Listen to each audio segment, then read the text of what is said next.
GTA ရဲ့ driver ထုတ်တဲ့ game ဖြစ်ပေမဲ့ GTA နဲ့လုံးဝရှင်းလို့မရဘူးအဲ့လိုဖြစ်နေတာ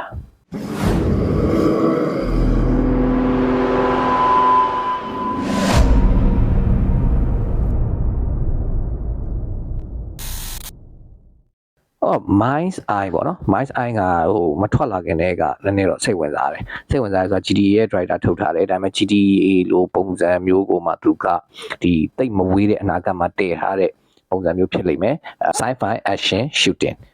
တပ်ပါစံအရေးကြီးဆုံးကားတွေပါလည်းမောင်းရမယ်ပေါ့လေဆိုတော့မစိုးဘူးလို့ထွက်တော့စမ်းကြည့်မယ်ဆိုတော့ Day 1နဲ့ကသူကလည်း crash ထွက်တယ်အဲ့တော့ crash ထွက်တော့ထောင်းလိုက်တယ်စော်တယ်မဝင်နိုင်ဘူးလေစီချီတယ်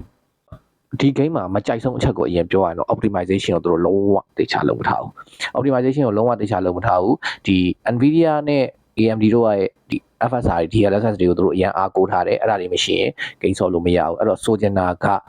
AMD ကတော့တိတ်ကိစ္စမရှိပေမဲ့ Nvidia မှာကတော့ RTX မပါတဲ့ကတ်တွေမှာဆိုတော်တော်လေး struggle ဖြစ်ဖို့များတယ်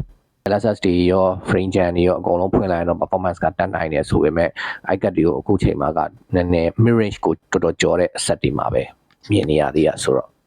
တာမန်ကတ်တွေဖြစ်တဲ့ဒီ1660 super တို့1660လို့ကတ်မျိုးတွေမှာဆိုလို့ရှိရင်တော့ AMD ရဲ့ FSR ကိုဒီနေ့နဲ့ mod ထည့်ပြီးစော်တာအဆင်ပိုပြေလိမ့်မယ် gameplay ကတော့လုံးဝ GTA ပဲတာမန်ပဲပြစ်မဲ့ခတ်မဲ့ shooting GTA ထက်ဆိုင်ကျွန်တော်ကြိုက်တဲ့အချက်တစ်ခုရှိတာဘာလဲဆိုတော့သူ့ရဲ့ storytelling ပဲဇလန်းကတော်တော်လေးစိတ်ဝင်စားစရာကောင်းတယ်military house မင်းသား military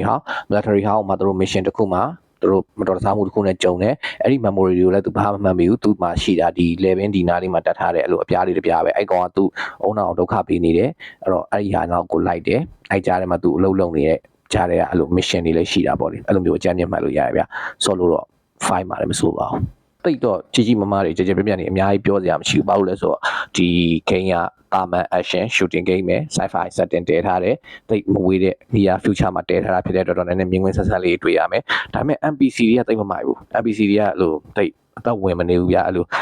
ကိုနဲ့ fire ရတဲ့ပိတ်ဆက်နေ enemy တွေကအစားအဲ့လိုမျိုးရုပ်သေးကြီးနဲ့ဖြစ်နေတာတွေတယောက်နဲ့တယောက်ပုံစံတွေအများကြီးထပ်နေတာတွေအဲ့ဒါမျိုးတွေတွေ့ရတယ်storytelling နဲ့ narrative လုပ်တဲ့ system ကတော့တော်တော်လေးမိုက်တယ်အဲ့တော့ဇလန်းကောင်းကောင်းကိုစောကြည့်ခြင်းနဲ့ဆိုလို့ရှင်တော့ Mind's Eye ကိုစမ်းကြည့်လို့ကျွန်တော် recommend ပေးတယ် rating ကတော့တိတ်မကောင်းလာဘူးကျွန်တော်သဘောကျရင် rating တိတ်မကောင်းတဲ့ game တွေများတယ်ကိုလူတော့စောပြီးပြီလားဘယ်လိုထင်လဲဝင်အောင်ဆွေးနွေးသွားလို့ရပါတယ်ကျေးဇူးပါ